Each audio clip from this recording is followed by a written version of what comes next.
a tendency. We have a tendency to ramble on, so we'll try to settle ourselves down. All right. Well, all right. So I guess we can just dive right into it, right? So, so first of all, again, thank you for joining us. We're so very appreciative, and we're so excited to talk with you. My pleasure. Yes, and I'm sure you hear it a lot from people, but we really admire you, and we're really just we're fans of you. So thank you so much for being here today. I appreciate that. Thank you. Yes, yeah. So I mean, I kind of want to just dive right into it, if that's okay with you. I mean, just go right come on. We're excited about it. Yeah. So, you know, one of the interesting things is I talked with a couple people before we did this interview. I went on a couple like different fan pages and everything, and I went on one of my fan pages, which is so I'm a pastor of a church, and so I have there's a clergy nerds page, right? And I said, oh, we have this wonderful interview coming up with Nana Visitor, and I'm curious, what kind of questions would you have for her? And one of the women on the page asked the question of, did you realize when you had this character, when you created this character of Kira Nerys, the immense agency that this character had, and what it would mean for women in an era where agency for women was not such a thing? No, I absolutely didn't. And I just felt this huge drive and need to do it in a way that I'd been frustrated by in all the other acting I'd ever done, especially for TV, where I was an adjective. I was the worried mother, the anxious, dead wife, whatever that was. And it was very often the dead wife. That's an easy role to play. Yeah, you do have to get there. There is a little bit of a journey, but it wasn't really about me. That when I got this role, I just felt I knew what I wanted to do so badly that the fact that it wasn't very well received by a lot of people, what I was doing and how I was doing it was difficult. And it made me just put my head down and go, no, I got to do it this way.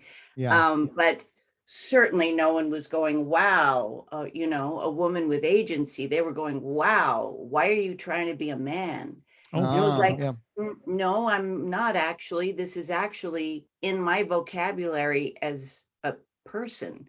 Right. So this is part of who I am. And why are you deciding what is male and female? And how I should be doing this? But and that was people on the lot at Paramount too. Oh, really? Wasn't just, it wasn't just the people who watched the show, but certainly it was not easy for a lot of people, the character at first, but now it's amazing. She's seen in a totally different light. And I'm glad. I'm really glad. I'm glad we all made that shift. Yeah. Well, that's fascinating that you said so many people fought back against it, and it almost made you want to put your head in the sand a little bit, but you fought back against that because that, in a way, it took your own agency to fight back against that, because you could have softened this character. You could have talked to the producers about it, but you stood your ground. And I think that's very impressive. I did as much as I was able to when I got spoken to and they said, hey, you can't walk the way you walk. You've got to soften yourself. There was a decision, okay, put me in heels and I won't be able to walk that way. And of course, heels to me makes me feel like an antelope. Now I have hooves and now I have big eyes on the side of my face, and now I'm what the predator is after. It's I can't fight, I can't act, I've got to, but it did change my gait, and I think it made me a little more accessible, especially to men. Because it was something they were used to seeing. I'm sure they don't go, wow, she's an antelope, now I feel like a big lion. Or do you? Is there? No, no, I no. don't know. Yeah. no, Not no. us. This is the I've first I'm asked you hearing that. of. I've never heard. I like that. That's an interesting term to use, an antelope. And now, I've never equated antelope with Yeah. with your role. So Yeah. I mean, now I don't know if I can unsee it. No, I know, but you can't think of it as Kira. It's women in high heels Yeah. who Right. Yeah. are now, they have hoods. That's really Right, what it is. right. Yeah. Yeah. Well, and for so long in television, men were in charge, and they thought the only way that other men would want to watch it is if the women were hypersexualized, right? And Absolutely. that's not And the reality. always you have to, there's something about going, hey, this needs to change. And hey, it was wrong back then. It's the way it was. Right. Yeah. Yeah. It is the way it was. Right. It was a set of rules everyone seemed to accept. Yeah. And for the most part. And thank God we're, moving away from some of those things. Right. At least so, look, it's just, I don't want this much to work Mhm. with. I want all of it. I want Right. everything I am to work with. Yeah. Heels are okay as long as I get to, be Yeah. barefoot and run too. Yeah. Yeah. So Well, Go ahead. No, I'm just saying, like back in the day, it used to be like almost all men running things. So you would get this male vision of women and male vision of how they perceived it. And now with more, as time goes on, more and more women are in these roles where they're directing or they're creating this art or these series, these television shows.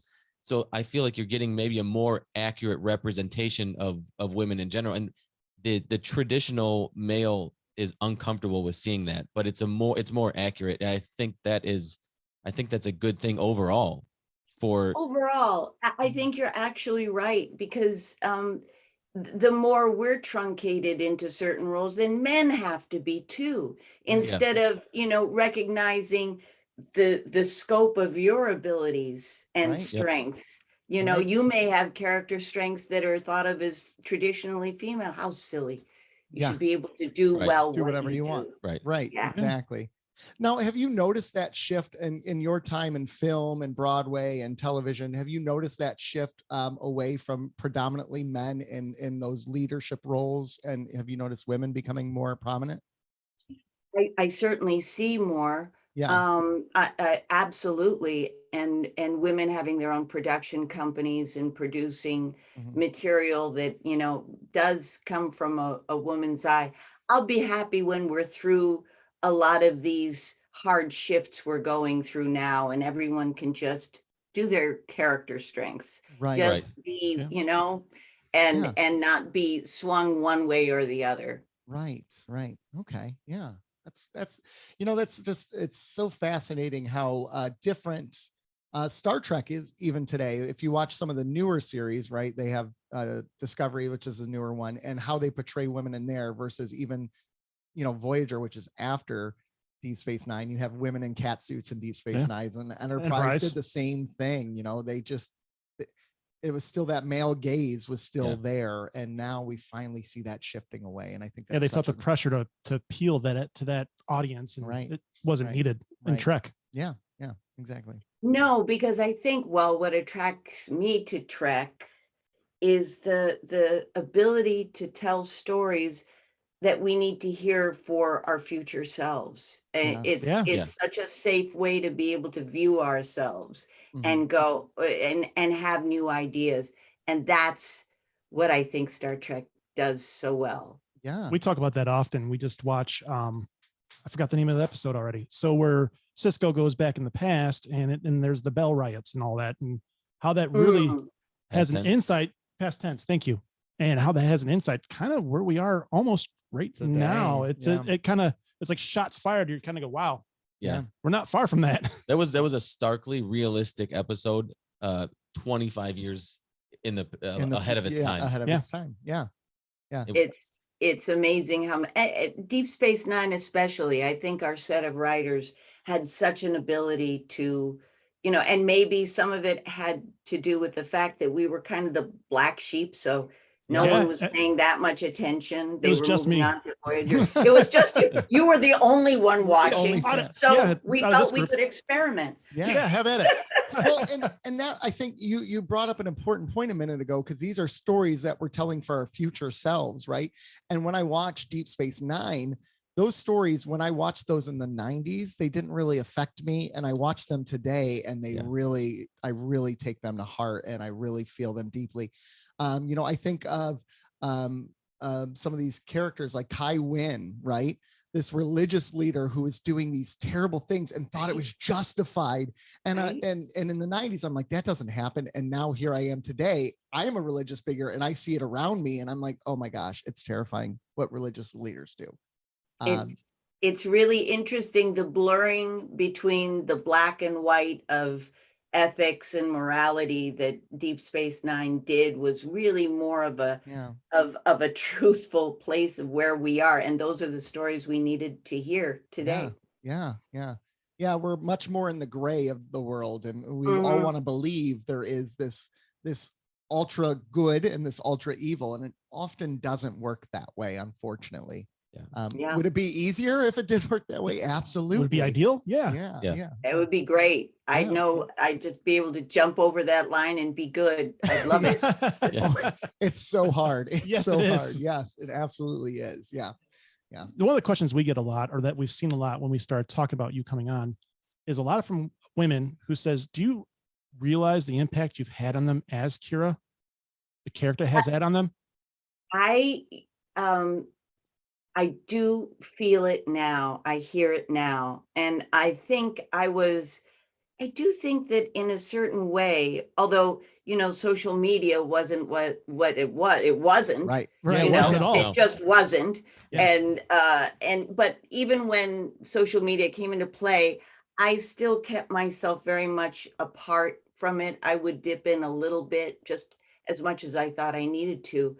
But now I'm much more involved, and I'm very connected to people who have said, what it comes down to is this.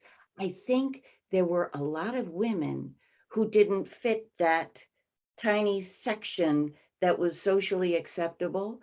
And because I colored outside of the lines with Major Kira, they saw themselves, and they saw themselves in the future, and they went, wait a minute, there's nothing wrong with me. I'm okay. Look, she's got an important job on a space station. She's different, but she's got goals and plans and hopes and dreams, not just for herself, but for other people. I'll be okay. And that is so important, to be able to see yourself and to be able to identify with a character. Right. And have hopes and dreams because of that character. And I think that's the biggest thing. And boy, I notice a lot of people named Kira. There are a lot of people named Kira. Now they're, young women coming up to me saying, it used to be, we just named her Kira. Now it's, hi, I'm Kira. I'm a, programmer. It's like they grew up, they're out there, and they're still young ones. When we were having our daughter, and right before she was born, on the list of my short list was Kira and Jadzia. So I tried to push for it. I lost, but I tried. So I get it. Good try. No, the effort is worth it. I mean, you know what name I would name a child is Dax. Dax is a good name. That's a great name. Dax is a great name. I love the name Dax. Yeah. Now, I'm surprised you didn't say Nana. I mean, we have her on the show, and you wouldn't name your child Nana. Come on. It's a weird name. I get the amount of times I get, oh, that's what I call my grandmother. And now I am a grandmother. So it's like, it's strange, but she doesn't call me that. I felt bad because I've mispronounced it for years, up until about a year and a half ago, until the documentary came out. And then I finally got it right. Oh, okay. Yeah. Well, but I mean, that's when it's such a simple name, it could absolutely, but that was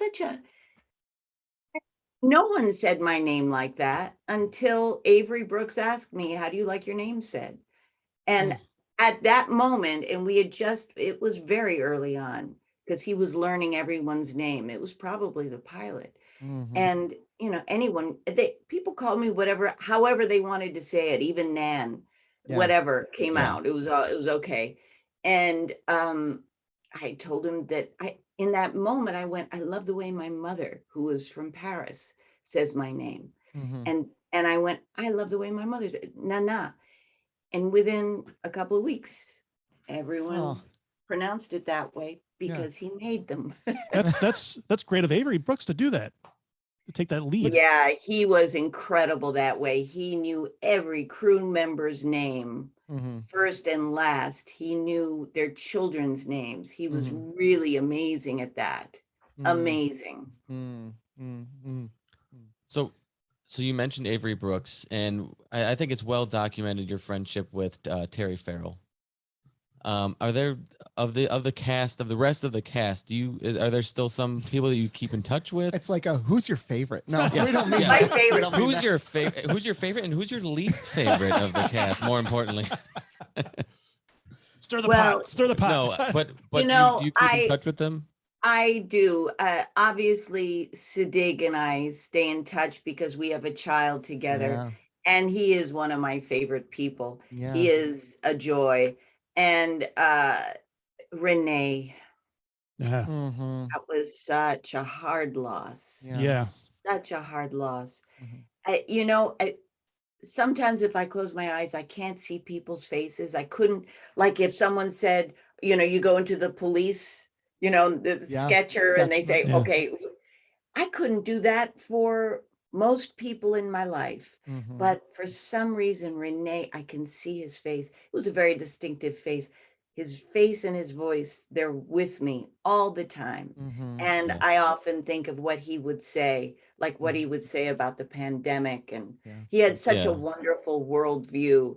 And he really, to a certain degree, he really just didn't give a shit Oh, about nice. Yeah. Yeah. what people thought.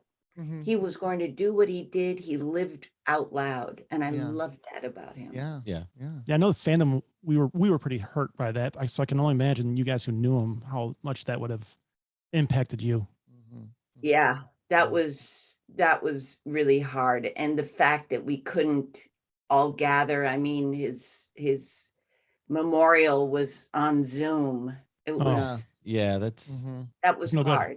Yeah. That's very difficult. And I speak from someone who's done memorials by Zoom and who's done those things. And it's so difficult because part of the healing process is the community you have Yeah. with each other, and lacking that community really hurts. I mean, that's this whole pandemic, right? Yeah. The amount of Yeah. pain we're all carrying because of it. Yes, Mhm. it's not easy. Although I guess we need to be really grateful that there's Zoom, that we're not all in our own bubbles. That, Yeah. just this communication has meant so much to me, to be able to talk to people on Zoom Right. and connect with people who watch the show. It's huge. It's important. I Yeah, mean, we it is do find important. our way, don't Yeah. we? Yeah. If, Exactly. Absolutely. being adaptable is one of the, is it adaptive or adaptable? One is not so good. One is good. Having the ability to adapt. I'll put it Yes. that I like way. that. I like yeah, it. because I couldn't tell you which one it should have been. Yeah, neither. Nope. I could, but I'm Having- not going to say which. Right. But so you're really right. Like, using social media and having these platforms is so incredible for us in this pandemic, but it also allows us to do good. And I see that right now. I just saw that you're working on something for Haiti, correct? Through Cameo. Yes, I mean, it's in such little ways that we can do things, Mhm. I mean, it's just a tiny thing, but if someone says you want to do this, it's like, yes, of Yeah. course Yeah. I do. Yeah. Yes, why wouldn't I? You're right. Exactly. Not everything has to be a huge thing. Tons of little things add up to a huge thing. So Right. I if agree there with are you. a Yes. number of people doing small things, it adds Mhm. up quickly. Mm-hmm. I agree with you. Yeah. Yeah. Going along- It's this ability is great. Mm-hmm. And go along with those social media things, what inspired you to start the Instagram videos? Because I watch them as much as I can, and You do? I find that, I yeah, I love find them that. great, honestly. Yeah.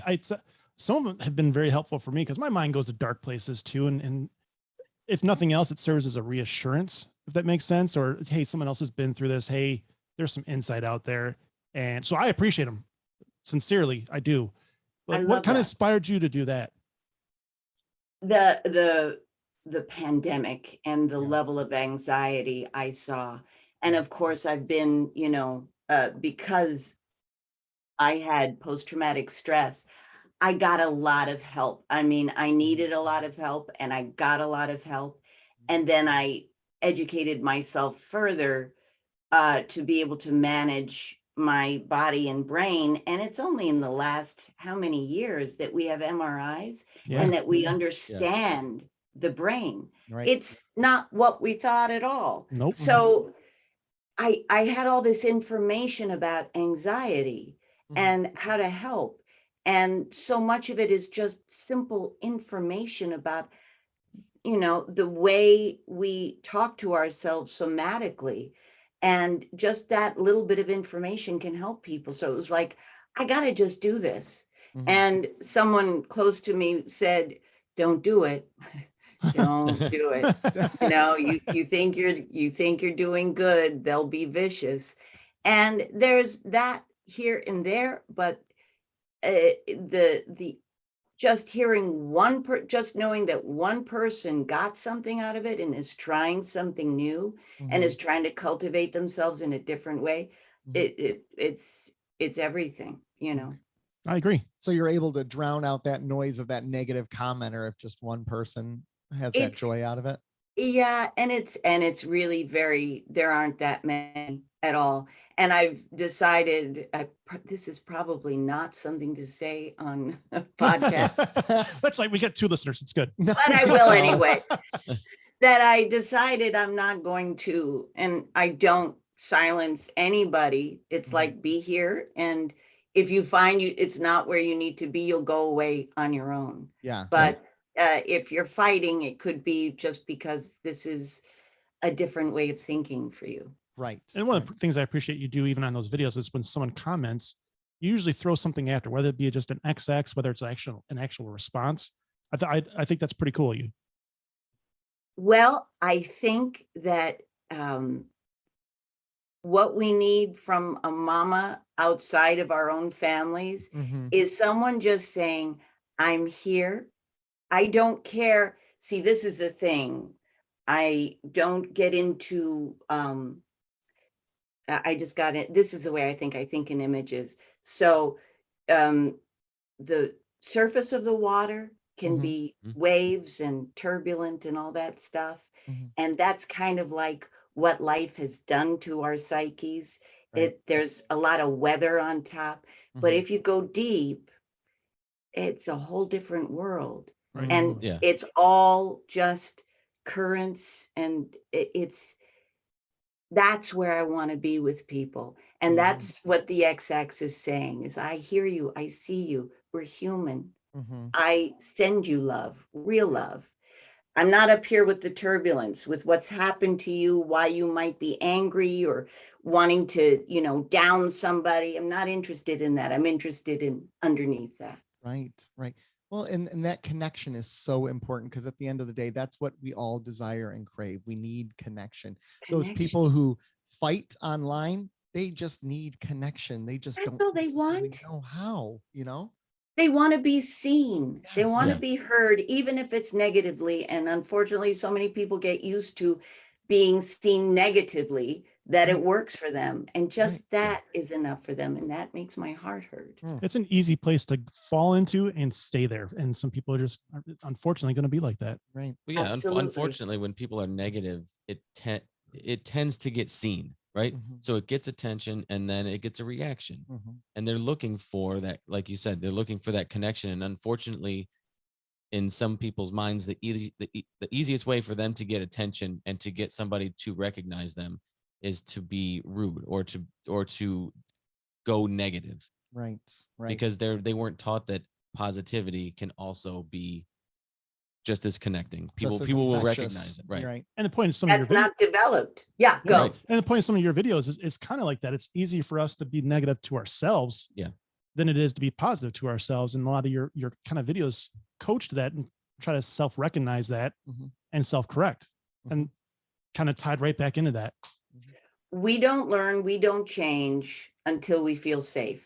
Bottom line, that's just human, because otherwise everything in our body is going to say, stay alert. You may get killed. It's just how we've developed. So we need to feel safe. Yeah. And we feel safe with connection, and we feel safe when we're a friend to ourselves, as opposed to yet another person throwing judgment. Right. Yeah. Ooh, yes. It always makes me think of the saying that I operate by a lot, especially in the church, because I can hear a lot of mean things sometimes. It's hurt people, right? Yeah. And that's the way you just have to operate. You know, my reaction when someone says something mean or nasty to me, my initial gut reaction may be to snap back at them, but then to take a step back and say, what are they needing? What are they actually desiring at the heart of things? You know, instead of just assuming the worst of that individual. And that's You hard flip sometimes. yourself into compassion, Right, which is yeah. a whole different kind of circuitry in our brain. Mhm. And it's not about your ego. It's Right. not about your safety. It's what can I do? Right. And exactly. that's powerful. But it's very difficult, and it's something you have to train yourself to do, right? Especially in this world we live in, this Absolutely. individualistic world where it's pull yourself up by your bootstraps, take care of yourself. We don't lean on community and each other, and that's a hard thing to do, to learn. But don't you think we're making a shift? I always find myself in all the eras of my life, I always think that I'm unique. And then I find out, no, this is what everyone's doing. So I have a feeling that my shift to this way of thinking and going, I can't do this to my body and brain anymore. I must train myself. And here's the information. Don't you think it's happening for a lot of people? I think it is. Yeah, I think within the last 20 years in particular, we've seen that shift. I think, I don't know what it is. I think maybe the world just reached a tipping point where enough was enough and people couldn't do it anymore. It's not sustainable. It just isn't. Yeah. Well, and we've reached this time now where we're okay with saying out loud, we're not okay, right? And we need help. And we're talking to someone, and that's huge, because for so long you keep that stuff to yourself. Like, that's a sign of weakness. And I think, to me, when I hear someone say, I need help, that's a sign of strength to do that. And I agree. Yeah. I think the generation behind us is the one leading that charge. The one with the loudest voices in that community, saying it's okay to say these things. It doesn't show you in a certain light. I think, young people are looked at as, oh, they don't know anything, right? They're young. They haven't lived life.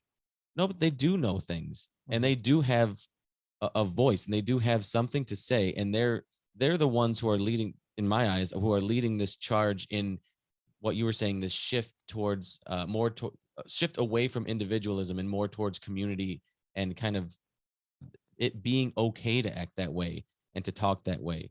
I think young people I think we're going to be okay in their hands. I agree. I absolutely agree with you. I see that in my 25-year-old son, and I have learned things from him, hugely. I think you always learn from your children, right? But that's when you really start to grow up, right? When they do. But I do see exactly what you're saying, and his friends as well. I do think we're going to be in good hands. But I got a question for you all. Why the Cardassians? Well, in the name, is that what we're? Yeah. Well, I mean, it's a great name, but I'm just saying, is there some kind of emotional connection to the Kardashians? Oh, there we go. No. So he is a Kardashian. It sounds cool. Okay. Kardashians. It's so cool. Kardashians. No, I agree. Yeah. So it was. So give you a little backstory. These two Robin and Nick started the podcast, and they were about 8 or 9 episodes in, and I came in at the end of season 1. The very first episode of Star Trek that I really sat down and watched was Duet. That was the very first episode of literally any Star Trek I'd ever seen. We knew where to break them in. And I watched it, and I was floored. I was blown away. Like, it was, not only was it great Trek, it was great television. It was great acting. It was great writing, everything. And so I came on and as a guest, and after that they invited me on again, and then they invited me on as a permanent host. We've been trying to get rid of him since. Yeah, it's not gonna work. I'm not going anywhere. Right. So we did that, but they didn't really have a name, and I was like, well, we're doing episodic television every week. And Keeping Up with the Kardashians is right there, and the Cardassians is right there. It was just just right there at the top. It's a great name. It's very, very appreciated. So yeah, so the first episode I ever watched was Duet. Do you remember anything about shooting that episode? Because that was a phenomenal episode. And it was I think it was a perfect episode for me to jump in. Oh, I planned that. I totally planned that. I know you did. And then I went back and rewatched, but I was hooked from there, and it was amazing television. That's cool. They could stand alone like that. I didn't know if it could or not, or if you had to see it serialized up to the point to understand. But yeah, no, I do remember shooting that episode. And Harris, who's such an incredible character actor, he's so wonderful. I don't know that people can understand that putting that mask on, putting that makeup on, being in a chair for hours like that, and then starting and those days weren't 16 hours, they were longer. It's a physical feat. And then to have language that you're not used to. I was used to it. I was now, used to this way of memorizing and knowing that you can't drop an if, and, or the. It all has to be perfect, or you do it again. So, but coming on as a guest star, you don't know that. And you go, I'll get it pretty much right. And to go, oh, it's all got to be there. And then you've got this mask on and you can't eat, and it's all, so that he was able to do what he did was incredible to me. So hard to jump in and go to this. If this is TV and this is Shakespeare, it's somewhere in here what we did. It's heightened and it's different, and there's definitely a stylistic thing. So that he was able to do all of that and do the performance he did, it was incredible. I thought it was going to be a disaster. I thought really disaster. Yeah. I was like, oh my God, how's this going to cut together? It didn't feel like it was working. And I was shocked. It works. It works phenomenally. It's to this. So again, I'm only 4.5-ish seasons in, but it's one of my 2 or 3 favorite episodes so far. It's up there at the very top. That and Far Beyond the Stars, which you have yet to see, is like those are the 2 examples of what Trek can do. Yeah. It's just take your mind all the way around. Well, and I love how you said that you thought it would be a disaster, because I think a lot about this when I'm preaching sermons or whatever, right? The sermons that I feel like are best are the ones that people are like, eh. And the ones where I feel like aren't great, people respond to. So I was going to ask you, like, at the table read, did you know you were onto something? Clearly the answer is no. No, there was no table read. You walked in and that had to be, Harris couldn't get a whole view of, okay, this is what we have in front of us. It's like first day, let's go. And we're yelling at each other, just right in. And there weren't even, you would rehearse it for the cameras, but you wouldn't do a performance usually very much, or you did as much as you wanted to, but some actors would just walk through what they would do. So until the cameras were going, no one knew what was going to meet them or what it was going to be like. So it's really, it's like guerrilla acting, you go in there hard. It's not like theater where you've crafted what the moments are going to be. Right. Exactly. Yeah. I always thought there would be a table read, there would be some prep time, but no, you just go in cold turkey and have to go ahead. That's crazy. Yeah. Wow. Well, so that segs into my next question for you. You mentioned, filming on film versus stage. So what is your favorite way to perform? Do you prefer stage? Do you prefer film, TV? What medium do you feel allows you to excel the most? Well, the ultimate feeling for an actor is to go into a flow state where you are, unlocking your conscious brain, and everything is just flowing, and you're in the present moment. You're not Right. thinking about what you just did or what's coming up. That's the ideal. That's, I think, one reason I do it. So everything in theater is set up for that. The proscenium, it's for people to go into a flow state, watching people in flow states. Yes. And in theater, the space is sacred. Everyone treats it as a sacred space. And that sets your brain up. There's more things to set your brain up for going to a flow state in theater, but I love guerrilla acting too. Okay. Yeah. I love the immediacy of what's going to happen between us. It could be anything. It could be anything. Okay. And when you get someone who's great, who will do that with you, it's like you're what was it? Crouching Tiger, Hidden Dragon? Hidden Dragon, yeah. Hidden Dragon, Crouching Tiger. You feel like you're up in the trees fighting, Yeah. and the two of you are in some other zone, and that's an incredible feeling. Wow. Okay. So it just depends on the day then.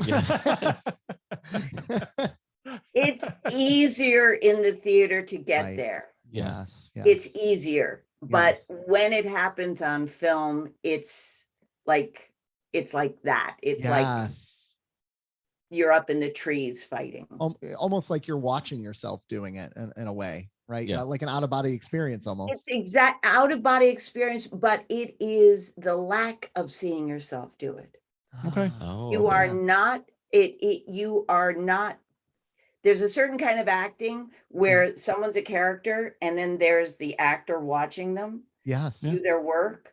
And so they're not, so to me, that's like, okay, I'm in this scene this much. But when you push the actor out and it's just character, there it is. What you're doing is pushing your ego out of the way. Yes. Your ego isn't fact checking you. Wait a minute, you did that wrong. Oops, did you really? Was that a right choice? Yeah. There's no choice. It's just what's happening. Right. Yeah. That's Hmm. When you mention it like that, I'm immediately taken to Jim Carrey when he did Andy Kaufman in Man on the Moon, where he ceased to exist as Jim Carrey for almost the entire shooting of that film, and he was Andy Kaufman. He had to be referred to as Andy on set. He was Andy Kaufman. He talked like him all the time. He was on another level than everybody else that was working on that film. I'd be so curious to ask him if that was traumatic to leave that job, if he had residual things in his brain by being Right. Andy Kaufman. I would have to Right. sue so to come down off of that. That would be Yeah. incredibly hard. I can only imagine the first day post shoot is now like, okay, I'm Jim again. And like the depression that you might feel in that. There was a documentary that came out a few years ago called Jim and Andy. And it was a documentary that they uncovered all this footage from the shooting of that film.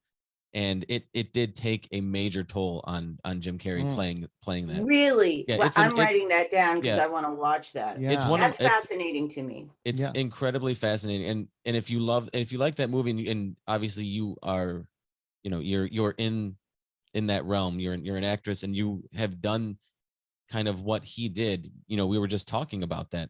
So you know what that experience feels like. I bet you that would be a fantastic thing for you to watch and to see, especially because it did take a very traumatic toll on him and not only him, but the people around him. Oh, I'm sure. Yeah. That they were, it was very traumatic to work with him on set. Yeah. I have a theory that actors suffer from this more. I certainly did with Kira. Mhm. Actors suffer a lot from playing traumatized characters and aren't aware of, you drop a thought. Now we know you drop a thought in your head, the conscious mind says Yeah. this is the truth, and your unconscious goes, okay, got it. Yeah. That's what, that's why we have to be so careful of how we talk to Oof. ourselves. Yeah. If you Yes. go, oh my God, I look so fat today, you're kidding. Your Yeah. subconscious or unconscious or whatever Yeah. you want to call it does Mm. not have a sense of humor and hears it as you're not acceptable. I You are struggle with not that a lot. That acceptable. is fascinating. Yeah. I struggle with that a lot. I'm a big believer. I guess I shouldn't say big believer, but I use a lot of self-deprecating humor on myself. But now that makes me want to reevaluate. Yeah, that. it does. Yeah. Yeah. Oh, Do goodness. reevaluate it because Yeah. there's a part of you listening Oh. and doesn't even know it. Yeah, it's really, really important. So so we drop as actors these thoughts in our head of traumatized characters. Yeah. And when I was talking to Harris Yulin Mhm. as the Cardassian in Duet, Mhm. my heart was beating. Right. Yeah. I was sweating. Mhm. My body was reacting as if it were really happening. You're My right. body doesn't know it's a story because Right. I'm Right. telling it in a truthful way to myself. Right. So that there has to be a protocol for getting in and out of that for actors. Yeah. Oof. I've come up with stuff, and I don't know if I'm someday I'd like to get a group of actors together and teach it to them and see if it helps Mm. to come in and out of traumatized characters healthfully. Yeah. Yeah. That's fascinating. That is really Oh, my fascinating. goodness. So, go ahead. Were you No, going to say? by all means, first. No, I just wanted to follow up because the majority of your time on DS9, you played Kira Nerys. But there were some episodes where you got to kind of break away from what everybody viewed Kira as, like in Mirror Universe episodes, in Second Skin, and we just watched Our Man Bashir. Yeah.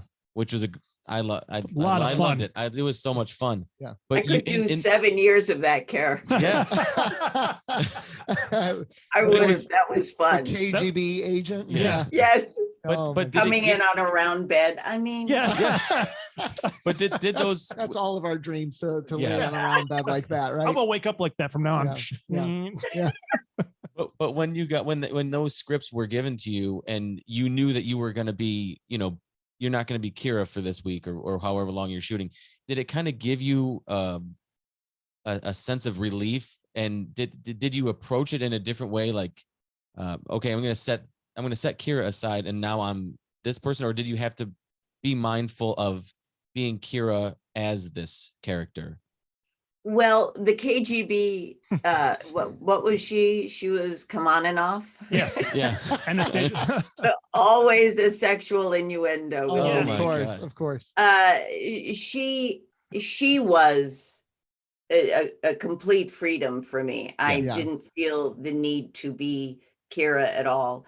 But with the intendant, I felt like I was literally mirroring. It's like, okay, Kira has is compassionate, so she is a narcissist.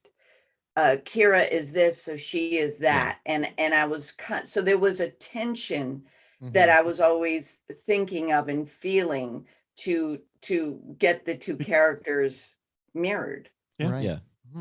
Because when I see them, I always think, oh, it must have been a lot of fun for her to shoot these episodes where you kind of, okay, I'm going to set the Kira suit aside and now I'm somebody else.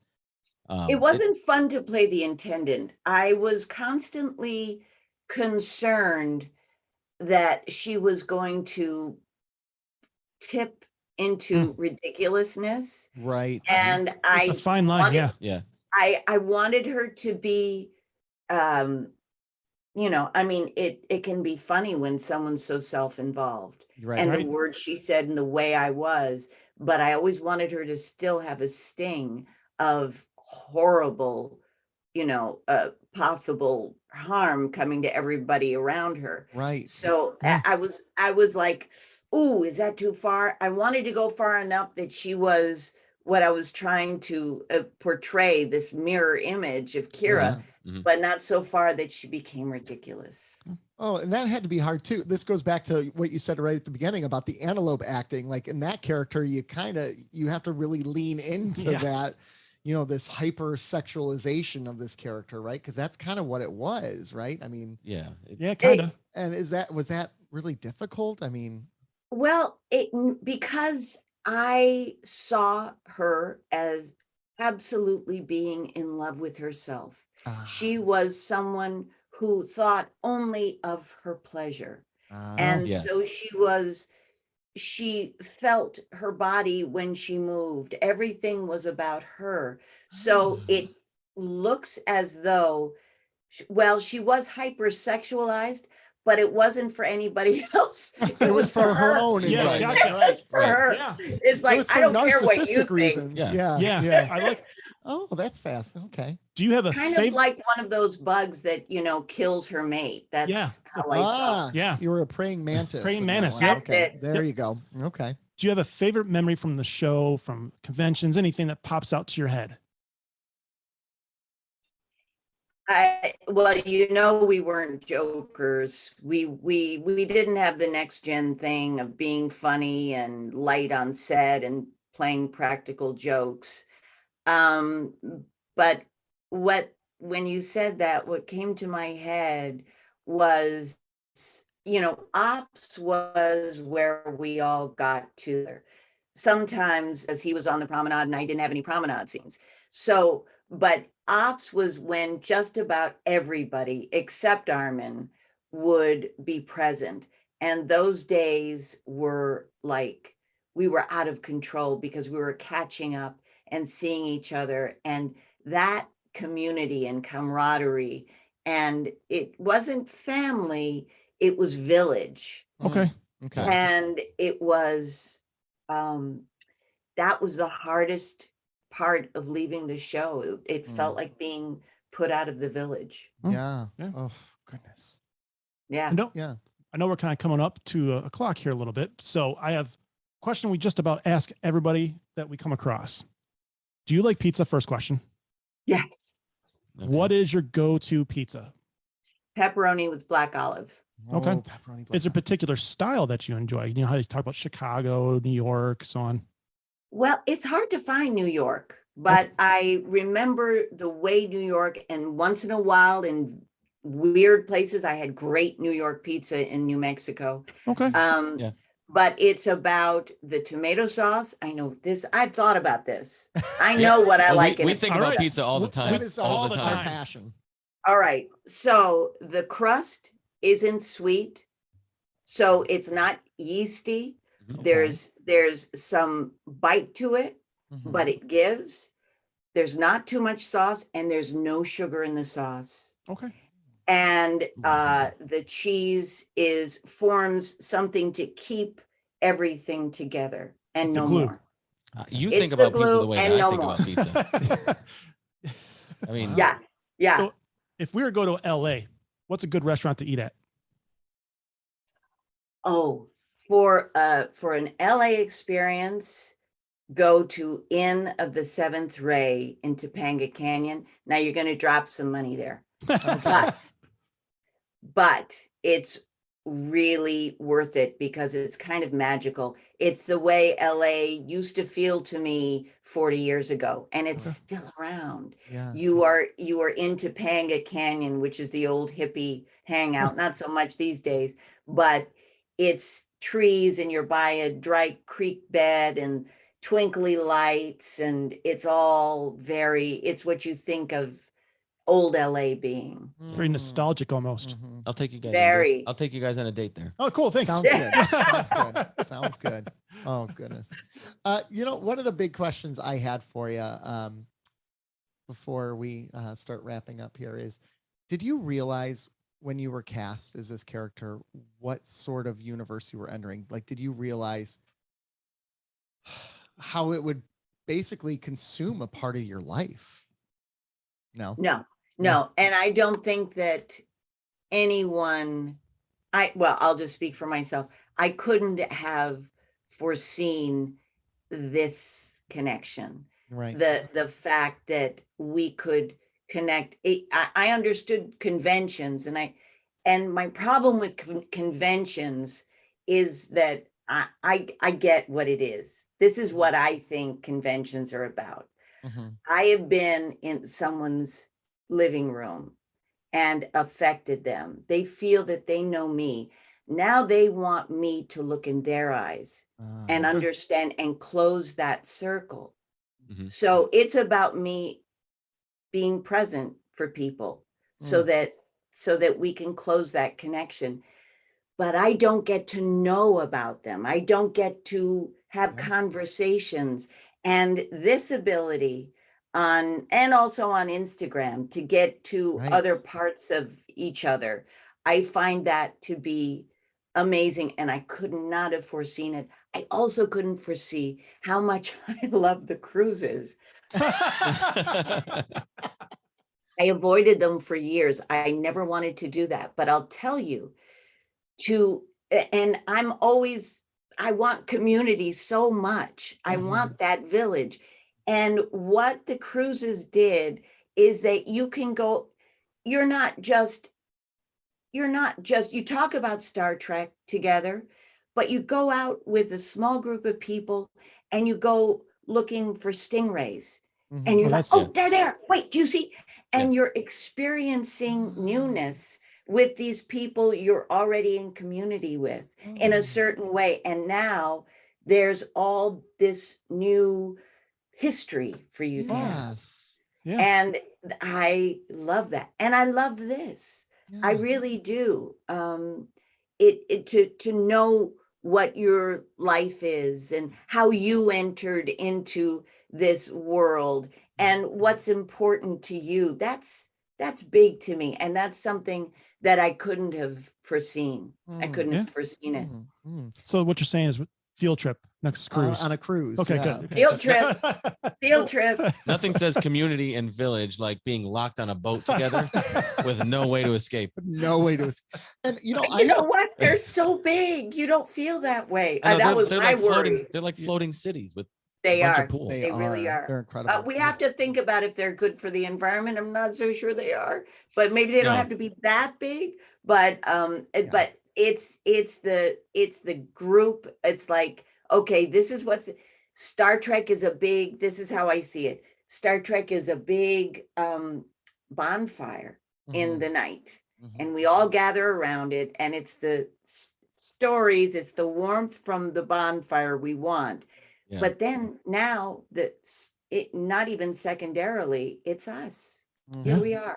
We all gathered from all over the globe, and now we're in community. I think that's incredible. Oh, it is.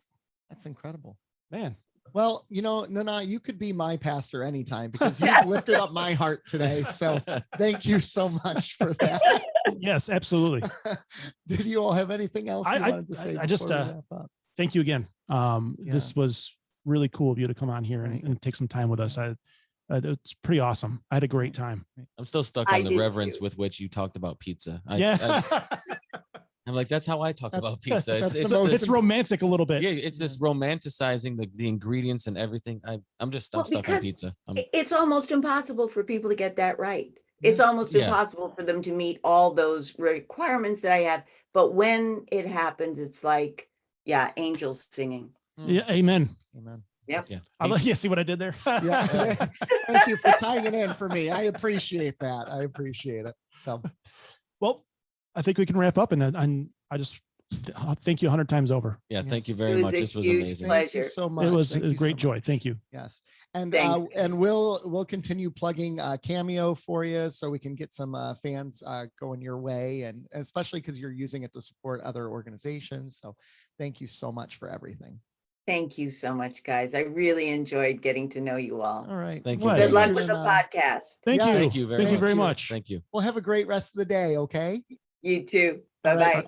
Bye. Now. Bye.